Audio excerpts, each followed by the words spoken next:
do think we'll get started. We have a full slate today on proponents, and it's gonna be some limited time as we move on. Adam, we'll open the hearing on Senate Bill 332. Could you give us a briefing on this?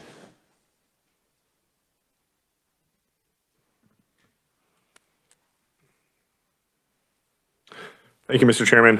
Senate Bill 332 would prohibit all drivers from using a mobile telephone while drivers go through a school zone or a construction zone. Additionally, drivers younger than 18 years of age would be prohibited from using a mobile telephone whenever such drivers operate the vehicle. So in all circumstances, they'd be prohibited.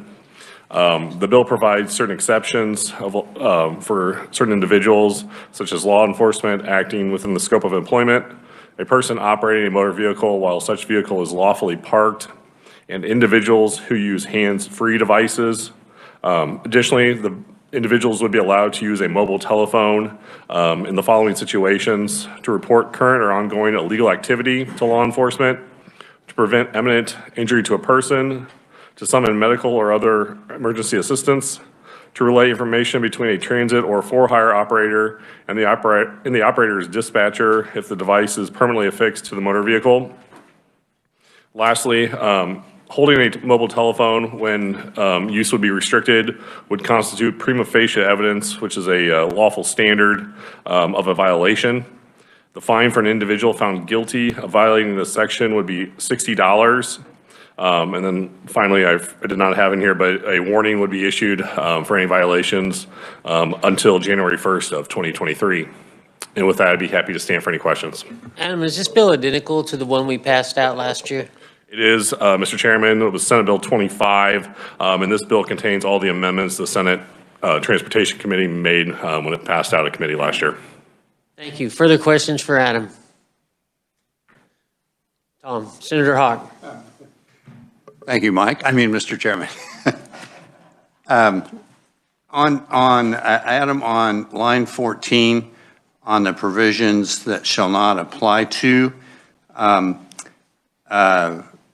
for example, on line 20, that number 3, a mobile telephone that is being used with a hands-free device.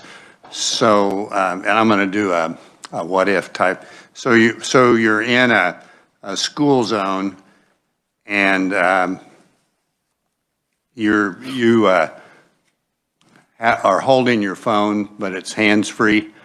But the officer down here on line 30 could give you a ticket saying that's a prima facie evidence of violating it, but you're not doing that. So does that become, you may get the ticket, but does that become a presumptive defense so that you then have to prove when you go to court that that was a hands-free device, that you weren't, you're holding it, but you're really using it in a hands-free manner?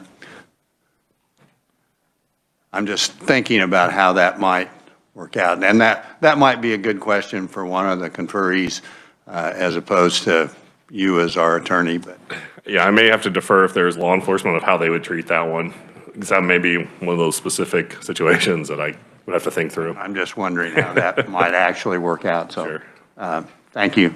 Thank you, Mr. Chairman. Seeing no further questions, thank you, Adam. First conferee up is Travis Lowe. Welcome back to the committee. Thank you, Mr. Chairman, members of the committee. My name is Travis Lowe, today from the Braden, Heidner, Lowe & Associates firm representing AAA Kansas. AAA proudly serves over 350,000 Kansans.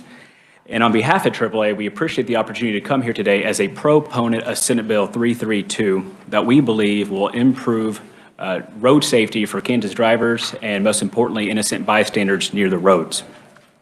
As Revisor Siebers mentioned, Senate Bill 332 should look familiar. It is actually the same bill that was introduced as Senate Bill 25 last session in this committee. And Senate Bill 25 was actually recommended out of committee last session, but unfortunately that shell vehicle is not available. And so we have the pleasure of being here again this morning. And now for the veterans of the committee, we know the concept of distracted driving has been discussed for a lot of times, a lot of different variations of legislation. Your counterpart committee across the Rotunda and the House Transportation Committee has certainly reviewed it as well. And at times it's been controversial. There's been proponents, there's been opponents, and we believe Senate Bill 332 marks a different approach. There's a vast group of stakeholders that have met off and on over the last 2 years to review the previous introduced legislation and trying to find ways that we can see common ground. And many of those folks are here this morning. Many of them are watching on the YouTube channel today. But we do believe Senate Bill 332 is a different approach, and it's what we call a limited hands-free bill. And we'll talk a little bit more about that in a second. We do believe there's a strong need for this type of legislation. KDOT, and they're going to speak later this morning, I believe, but they cite there over 15,000 crashes a year that are attributed to distracted driving. Thus, about 1 in 4 Kansans crashes are distracted driving. And we do know that distracted driving is a loaded term. And we've all seen stories or looked over the other lanes as we go down Interstate 70 or 35 and see examples of distracted driving, the vehicle in front of us. But we do know that using a cell phone certainly contributes to the vast majority of those types of circumstances. And about the approach of this bill, first off, before we describe the circumstances, we want to be very clear. When we refer to using a mobile telephone, we're referring to the handheld use of a phone. It's we're holding the phone like this to our head, we're driving, it could be on speakerphone off to the side, but we're not talking about using a phone and its Bluetooth technology. We're not talking about a speakerphone sitting in your lap or the console as you're engaged in a phone call. So this does not ban the use of cell phones. We're just talking about the handheld use of a cell phone, and specifically in 3 scenarios. First is for drivers under the age of 18, who we deem are the most inexperienced. They're the newest drivers on our roads. Now, the graduated driver's license already prohibits all wireless communication amongst a driver with a graduated driver's license. So that's a 15-year-old, a 16-year-old, up to about 16 and a half. So what this bill would do is increase that about 1.5 years to up to the age of 18. So again, it's just growing that restriction to those newest drivers. And then the other 2 scenarios apply to all drivers in 2 specific circumstances. The first is when we drive through a school zone during the designated hours. So when you drive through a school zone, it has the hours posted, generally coincides when the students are arriving or leaving the school. It's often accompanied by flashing lights. That is when that would apply, because if you're driving through the school zone during those times, we definitely believe that it's time to be extra careful, and holding a phone while driving contributes to that distraction, and that's just not good. It would not apply to college campuses. It would not apply to early childhood centers. We're talking about K through 12 schools. Last year, we had a robust discussion with Senate Bill 25, the predecessor version, about making sure this bill did not impact parents or guardians when they picked up students in a zone if they're parked. So if they're in the zone, parked off to the side, waiting for Johnny and Susie to come to the car, talking on the phone to coordinate with them, that is fine as long as that vehicle is not in motion. Again, we spent a lot of time with revisers and the proponents making sure we got that language right in Senate Bill 25, which has been forwarded into Senate Bill 332. And finally, the last circumstance that would apply for all drivers would be when we drive in a road construction zone. And our testimony details the types of circumstances that are hazardous when you enter a road construction zone. We see it all the time: uneven lanes, uneven shoulders, no shoulders, temporary reroutes of lanes, temporary reroutes of bridges, equipment parked nearby, and most importantly, workers working alongside the road.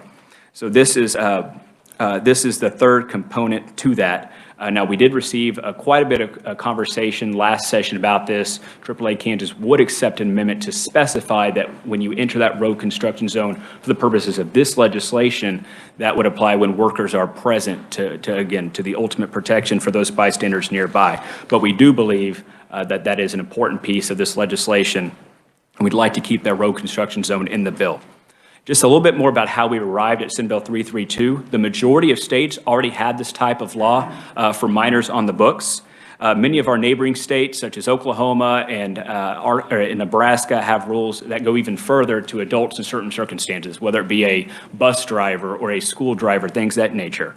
Our neighbors Arkansas and Texas have language that talks about the road construction zones and the school zones, which is where that was borrowed from. So it's definitely a lot of precedent across the country. This is not a red state or a blue state issue, bipartisan. We see all the different states across the nation enact this type of legislation. There is a large group of stakeholders here today, and AAA Kansas is proud to be part of that coalition that helped craft the bill. A lot of eyes went into this for the last 2 years checking definitions. We know vehicle technology is emerging. We do not want to impede on the current or the future vehicle technology. We worked with the auto manufacturers and telecom groups to make sure that the language does not prohibit that type of technology, and it just pertains to the handheld usage of the phone, as I described earlier in our testimony. We made sure this legislation does not supersede local governments. We do know there's a few cities out there that have more stringent laws on the books. This does not overrule that. It allows that local rule to have control, but it does create a base layer across the state that pertains to Kansas roads. So again, just to hit this a little harder, if you drive through a city that has a more stringent rule, that would apply. But if you go back into the county or any other Kansas road that doesn't have anything in a local government, then this legislation would be applicable. And we worked with the local government groups to also talk about that. This bill does pertain exemptions for making emergency calls. There's an amendment that was adopted last year that is in this bill to provide an exemption for two-way radios. And we do know that it's going to take a little while to educate the public on this type of legislation. And the bill includes a warning period through the rest of this calendar year. So fines would not actually come into play until January 1st, 2023 at the earliest. And on behalf of AAA, we do urge your support of the bill, and thank you for the opportunity to speak here this morning. Committee, we do have quite a few conferees, but we'll take questions for Travis right now. Seeing none, thank you. Thank you, Mr. Chairman. Next on the agenda, we have Ed Klump, Kansas Association of Chiefs of Police. Thank you, Mr. Chairman, committee members. I'm Ed Klump. I'm here representing the three associations I typically represent: Kansas Association of Chiefs of Police, Kansas Sheriff's Association, Kansas Peace Officers Association. We supported this bill last year, Senate Bill 25. We continue to support it. We think this is an important step and that it is just a step, but we think that's important in addressing the problem of distracted driving involving cell phones. And in my testimony, I've got some data there, and I know you're going to get a lot of data. I'm not going to go into that, but it's there if you want to look at it. But I want to draw your attention down to the bottom part of that first page, where I talk about a survey that was actually completed and published in 2018, but it was a survey where the data was collected in 2015.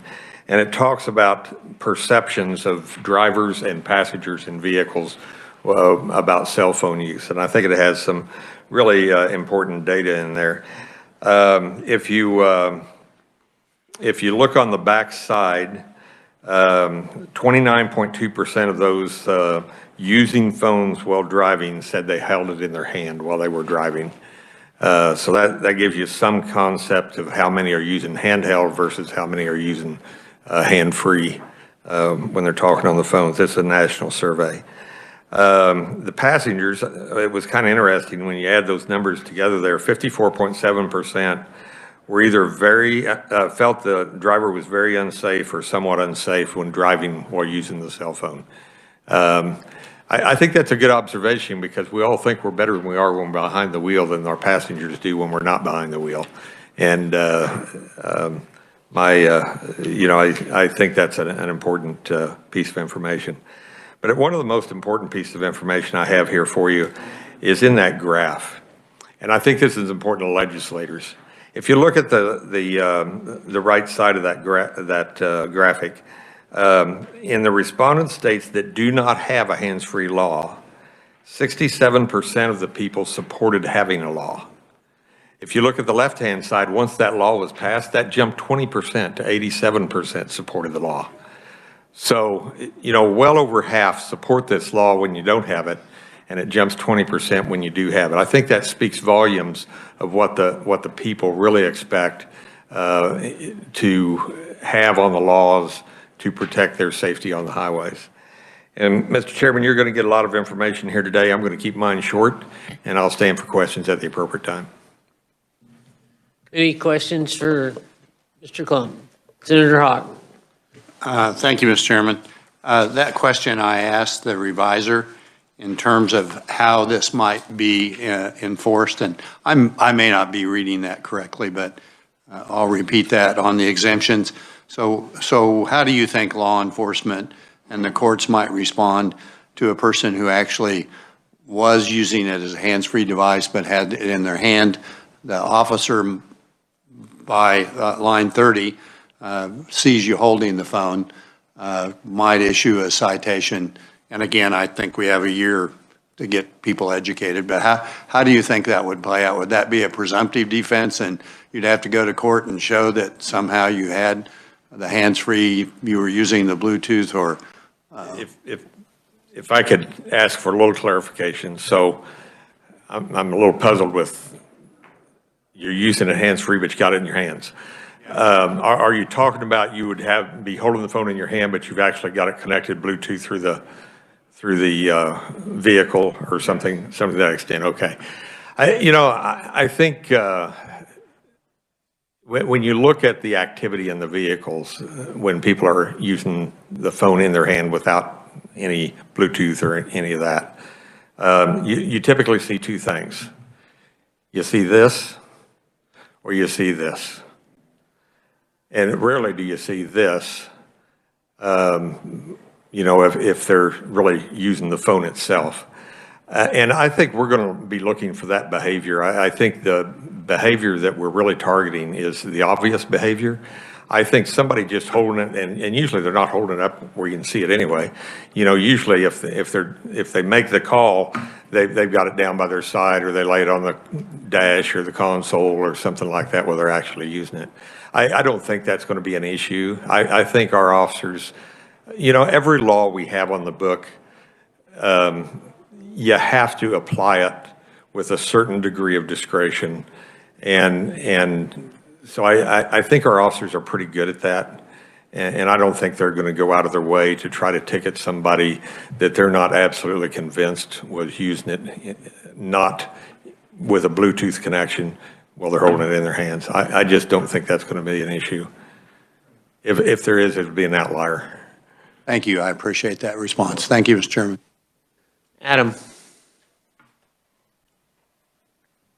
I'm not trying to confuse the issue, but as I kind of read through the definitions, under the definition of hands-free device on page 2, starting on lines 3, it would allow the use of a mobile telephone without the use of either of the operator's hands. So it may be a little bit unclear, but I still think that holding it would still be a violation, because you'd be using the mobile telephone while using a hands-free device, and under the definition of hands-free device, it incorporates the fact that you'd be using it without the operator's hands. So I don't know if that gets you to answer the question, but. Mr. Chairman, if I might, even with that, I don't think our officers are going to be targeting that kind of activity for the main part. I just don't think that's the activity we're going to be looking for. Thank you for the clarification, Adam. Thank you, Mr. Klump. Next up, we have Michael White, Kansas Contractors Association.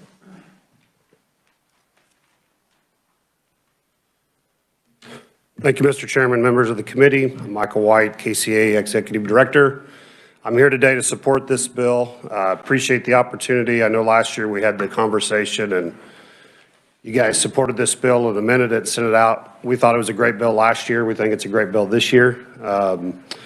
I would say, and I just appreciate the coalition of folks that have worked on this bill.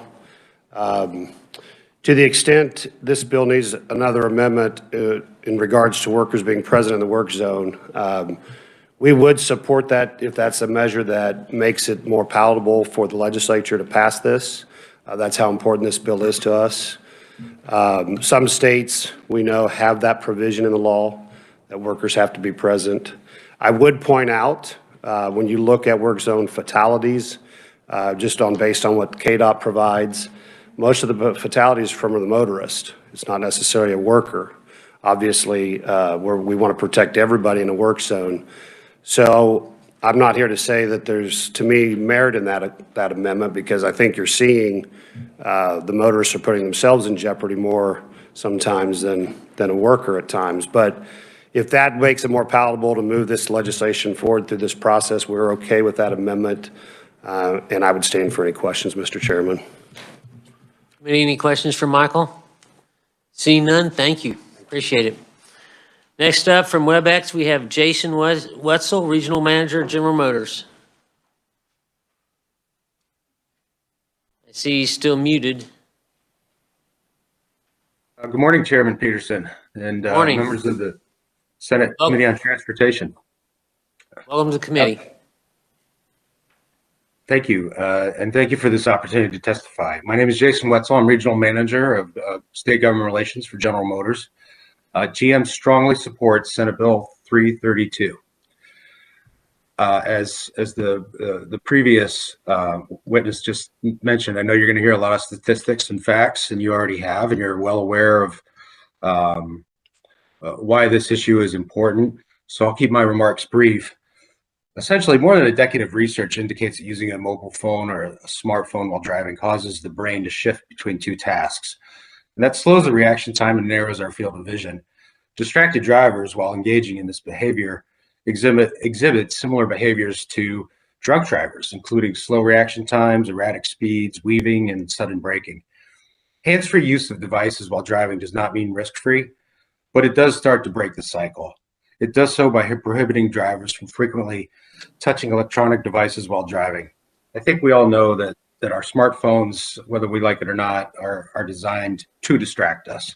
And while I'm not on a lot of social media, I do know how it works and how people are continually pinged to respond to different posts from friends and family. So while that's well and good, and it has a time and a place, and that is not while driving a vehicle. Senate Bill 332 will help change behaviors in Kansas that will also make our roads safer for all Kansans. For GM, reducing and eliminating distracted driving aligns with our vision of zero crashes, zero emissions, and zero congestion. Safety is our top priority, and our company policies encourage and enforce this behavior. For example, we as employees are prohibited from using a handheld device while driving, and employees and contractors also have restrictions on using those devices while they're walking at any of our facilities, including our Fairfax plant. The reason is simple. General Motors knows that distractions lead to accidents. Senate Bill 332 will help reduce distracted driving in Kansas, which in turn will reduce crashes and save lives. Chairman Peterson, we applaud your leadership on this issue, and we encourage members of the committee to support the bill. Thank you. Thank you. Committee questions for Jason? See none, thank you for being here. Next up, we have Teresa Taylor, Kansas Emergency Nurses Association. Teresa, are you here? Welcome to the committee. Thank you. I appreciate the opportunity, Chairman Peterson and members of the committee. We, Emergency Nurses Association, are in support of Senate Bill 332. We would like to also thank you for all of the work that this committee has done over the years to promote safe travel within Kansas. So thank you very much. As you are probably aware, as emergency nurses, we see devastating injuries every day as a result of motor vehicle crashes. And we know that most of these are extremely preventable. I referenced the National Highway Traffic Safety Administration, some statistics in my written testimony. I won't review all of those. As you've heard from other conferees, it's much of the same. Just, you know, what kind of distraction leads to motor vehicle crashes, and how much distraction leads to motor vehicle crashes, and how much cell phones play a role in that. And so while we know that not all distraction while we're driving is a result of cell phone use, we can see that in our daily lives, right? How distracted we all are, how important cell phones have become in our lives, as well as how distracted others are. But I just want to reiterate that, you know, as emergency nurses, we will always be there. We'll be there to take care of those patients that come in, but we also feel extremely compelled to help prevent those injuries from happening, because we know that there's just only so much we can do. And there are not, you know, there are injuries we can't treat and we can't heal. So again, we're in support of Senate Bill 332. Thank you very much for your time, and I'll stand for any questions. Committee questions? See none, thank you. Thank you. Next up, we have Ann Buckland, Trauma Services at Stormont Vale. Welcome to the committee. Thank you for having me. I appreciate all the work that you guys have done. A little shorter, huh? So I am Ann Buckland. I work at Stormont Vale. We're a level 2 trauma center just up the road here. So much like my peers have talked about. Teresa, talking about distracted driving. I won't go too in-depth in that because you guys have heard how important or how much that factors into motor vehicle crashes. Here at Stormont Vale, as a trauma department, we see motor vehicle crashes every single day. We see the effects that it has on not only our patients, but patient families, and then the societal impacts that it has on, financial side of that.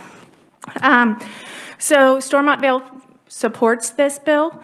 We really understand that the best medicine is prevention medicine. So as much as we strive to provide optimal trauma care, to take the very best care of our patients possible, we know that the very best thing for them is to prevent them from ever coming into our trauma bay.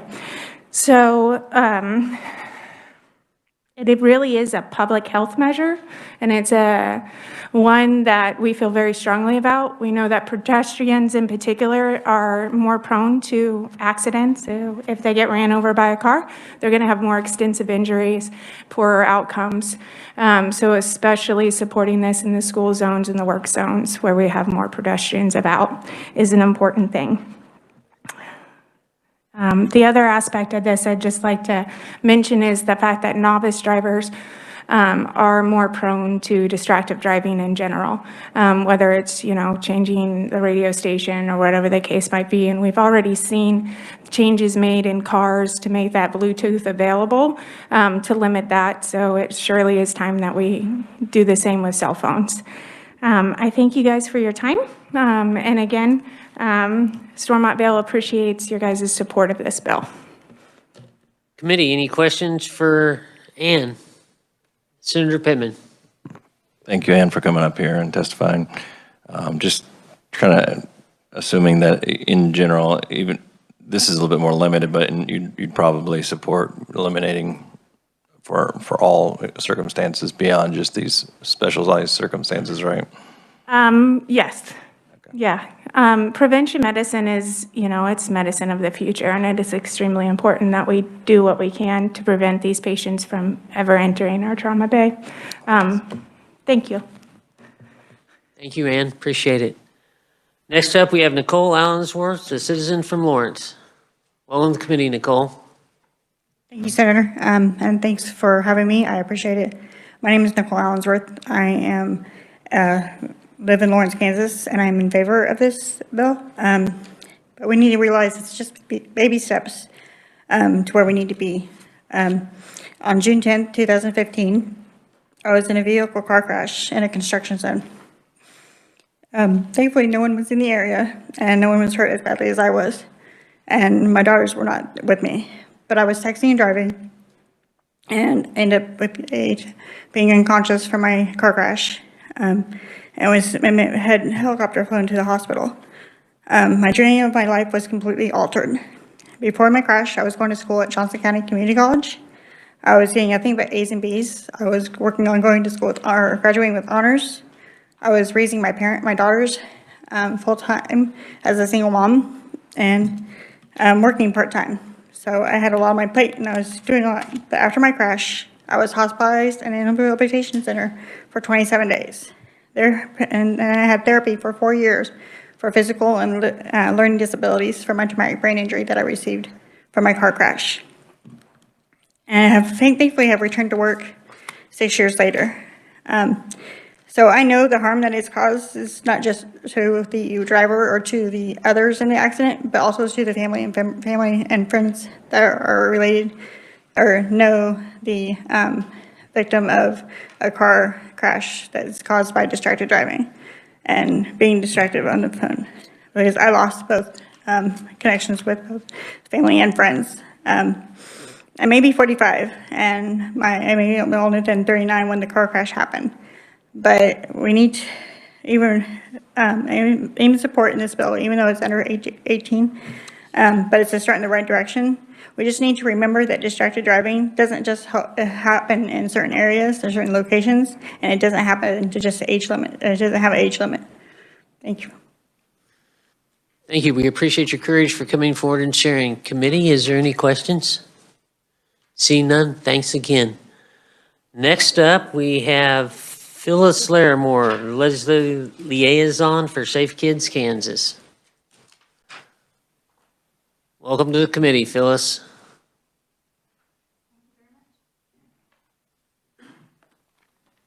We submitted written testimony, so I won't cover everything, but I just wanted to say that I'm very happy to be here in spite of the cold, in spite of the no parking, but I'm happy to be here. So Chairman Peterson and members of the Senate Transportation Committee, Safe Kids Kansas is pleased to provide testimony in support of Senate Bill 332. Safe Kids Kansas is a nonprofit coalition of agencies, organizations, and businesses dedicated to preventing unintentional injuries and deaths to Kansas children. As injury prevention specialists and safety advocates, we know that driving a vehicle weighing 2 or more tons on our roadways is a serious responsibility. The driver must not only process hundreds of tiny decisions each mile driven for their own safety, but also for the safety of others on our shared roads. In addition to numerous distractions that take place in our vehicles, such as alerts on the dashboard, EMS and police coming up behind you, going very fast, adjusting the radio and passengers, our mobile devices provide even more distraction. Texts and notifications are from text notifications, music, movies, apps, video calls, and even phone conversations provide even more. These things divert the driver's attention away from the task at hand, and that is driving safely. In just a matter of a moment, actually, the driver's attention may be pulled away from road construction too, or when a child is arriving at school and being picked up or dropped off. According to the National Highway Traffic Administration, driver distraction is the leading factor in most crashes. Nearly 80% of crashes and 65% of near crashes involve some form of distraction within 3 seconds before the event.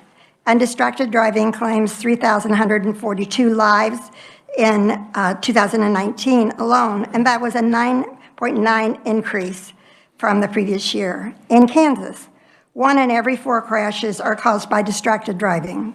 As drivers, it is our responsibility to take caution and be aware of our surroundings. When a person is negligent in their driving responsibilities, it can result in serious or fatal consequences. Safe Kids Kansas supports Senate Bill 332 and reasonable penalties for distracted driving behaviors to keep all individuals safe on our roads, especially in the high-risk areas such as construction and school zones. Thank you very much for the opportunity to provide this testimony. Safe Kids Kansas and all of our agencies believe all children deserve the chance to grow up free from serious and disabling injuries. Thank you so much. Any questions for Phyllis? Seeing none, thank you. Next up on WebEx, we have Jennifer Smith. Hello, can you hear me? We can hear you now. Okay, thank you. Thank you, Chairman Peterson, Vice Chairman, and all of the other committee members for having me testify virtually today. My name is Jennifer Smith, and I'm CEO of StopDistractions.org. We're a network of families who have been impacted by distracted driving. Nicole is one of our dear families that we love and care for and work with. So thank you, Nicole, for coming out and sharing your personal story. I know it's not easy. We are here as a proponent of Senate Bill 332, as it is a great first step to prevent these crashes from impacting more Kansas families. I myself lost my mother in September of 2008 in your neighboring state of Oklahoma to a driver who was using a handheld cell phone and never saw the red light before he crashed into her. Currently, there are 37 states that ban the use of cell phones for underage drivers, like 18 provisional licenses, like you are referencing. 24 states have recently passed hands-free laws for all drivers. I know you're not quite to that step yet, but I wanted to touch on those states are seeing great success. 9 of those states have passed since July of 2018. It's about changing the culture behind distracted driving. And that's what we're trying to do. It's not about punishing anyone or making anyone get off the phone. We just ask that they use the phone in a safer manner. Those positive results we're seeing lives saved with vulnerable road users, like those are most precious in school zones and work zones. And then again, with our under 18 drivers. The public support is overwhelming for these types of bills. I know earlier it was referenced, I think that polling was maybe possibly from 2015. We've seen polling increase in state by state when we get polling. For a hands-free law for all drivers, we're seeing up 85% and up in support, bipartisan. It's because we all know cell phone use while driving is a problem, and we know we need to do something about it. Why this law is so necessary to make it hands-free is for the law enforcement purposes in making a clear line for the law to be the law to be enforced. That is, if the phone is in your hand, you're in violation. You can be holding it for speakerphone, you can hold it using Bluetooth, but if the phone is in your hand, then that takes away the loopholes or the uncertainty of, no, I was just dialing or I was using GPS. It makes it a very clear, and that is what law enforcement has been trained on, to look for that. It makes enforcement easy and possible. At this time also, when people are being pulled over, I know you would think they would fight the tickets or deny it. We have video in most states where these laws go into effect that drivers are actually thanking the officers when they're getting the tickets, asking them why it took them so long to pass the law. It's because, again, we all know we have a problem. How we're using our phones has changed. We're not just simply making and taking calls. We use our phones as, we shop on it. We have video calls now. We do all these different things with our phones on social media. We live stream while driving. And so that is why getting the phone out of the driver's hand is the most important, and getting us just to do what we need to do in hands-free modes. That's why when you are, abiding by these laws, you can, touch the screen to connect or disconnect a call, but they don't want you to be able to be holding your phone, because that is what people are texting on social media or watching things and doing things more dangerous. This law, again, is just about putting a shift in our driver behavior to protect families so everyone makes it home safe and sound. We can show that in other states, insurance rates have seen reductions in a few states once enacting similar hands-free laws. Medical costs go down because if these crashes aren't happening, then these costs can additionally be saved. So again, I look forward to this great first step for Kansas, and I hope you to vote for passage for all of you, and I'll stand for any questions. Committee questions for Jennifer? Seeing none, thank you. Committee, note that we do have written testimony from Randy Barth, William Sneed, and Joel Skelly. We also have a lot of data in this testimony. The people didn't read it, so appreciate you looking over it. Committee, are there any bill introductions? Senator Hawk. Mr. Chairman. Thank you, Mr. I thought of another question I wanted to ask, if that's possible. You can go ahead. And this might be for Travis or Ed or Joel Skelly. And I think I know what the answer is, but I think part of our job is to vet things. If we ever got to full self-driving with autonomous vehicles, would this law still apply to those drivers and be in effect as written, or would we have to make other modifications? Like I said, I think I know what you'll say, but I wanted to ask. Well, I'm not an autonomous, Ed Klump with the Law Enforcement Associations. I'm not an autonomous vehicle expert, but everything about the autonomous vehicles doesn't relieve the driver. It's not an autopilot. It doesn't relieve the driver of staying alert so they can intervene with the automated actions of the vehicle. And this is a distraction from them being able to stay alert. I think the challenge is going to be, it's going to be very tempting to engage in all kinds of other things to get your mind off of what it should be on when you're operating a vehicle, even if it is an autonomous vehicle. I don't think this law would require any change to that. I don't see anything that would complicate that. That person's still operating the vehicle, regardless of whether it's an autonomous vehicle or not. That'd be my opinion. Thank you. That's what I hoped you would say. Good. Could I make a comment, Mr. Chairman? You may. I'll be quick. I wanted to thank Ms. Allensworth for, I know one of the other speakers did, for she had contacted me earlier this year and sharing her life experience and her courage in doing that, and her point that this is a baby step. I think a lot of us would like to see us maybe go a little further, but we've learned in the legislature we have to be prudent in the steps that we can do. And I also wanted to thank Mr. Lowe and AAA for bringing this bill back to us and getting it in a position that I think we can pass it. And finally, Mr. Klump and law enforcement for always bringing us surveys and statistics that I think make the seriousness of this issue really clear to us, and the public support that we would get if we took this step to get it passed. So thank you, Mr. Chairman. Senator Cluse. Thank you, Mr. Chairman. And I just wanted to say a few words. I am a huge proponent of this bill. I mentioned that last session. I agree with Nicole and identify with Jennifer in her loss. My wife lost her dad, my father-in-law, too young of age, by a distracted teen driver who literally was going so fast as he was southbound on his motorcycle that a quarter mile later, after it came to rest, the motorcycle was wedged in the front bumper. And that's hard to believe, but I saw the pictures and continued to stand upright. Fortunately, his life was taken quickly, but I think it's a good next step, and it would be injustice for me not to mention something today. So thank you.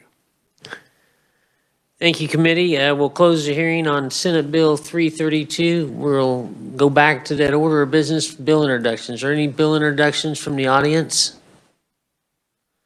Any from committee? Seeing none, we are adjourned. I appreciate everybody being expedient in their testimony.